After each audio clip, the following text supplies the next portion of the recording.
क्यों कबूतर के पांव सुर्ख होते हैं। अस्सलाम वालेकुम नाज़रीन, तूफान नूह गुजर जाने के बाद जब हजरत नूह अलैहिस्सलाम की कश्ती जोदी पहाड़ पर पहुंचकर ठहर गई तो हजरत नूह अलैहिस्सलाम ने रूए जमीन की खबर लाने के लिए कबूतर को भेजा तो वो जमीन पर नहीं उतरा बल्कि मलकुल सिबा से जैतून की एक पत्ती चूंच में लेकर आ गया। तो आपने फरमाया कि तुम जमीन पर नहीं उतरे, इसलिए फिर जाओ और रूए जमीन की खबर लाओ।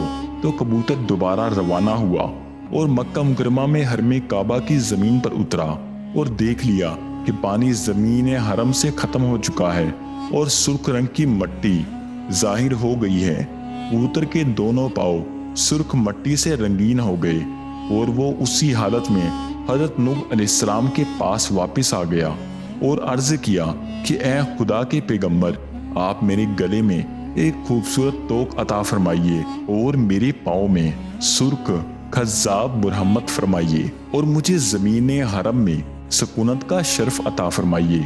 चुनाचे हजरत नूह अलैहिस्सलाम ने कबूतर के सर पर दस्ते शफकत फेरा और उसके लिए ये दुआ फरमा दी कि उसके गले में धारी का एक खूबसूरत हार पड़ा रहे और उसके पाँव सुर्ख हो जाएं और उसकी नस्ल में खैर व बरकत रहे और उसको ज़मीन हरम में सुकूनत का शर्फ मिले। सुभान अल्लाह।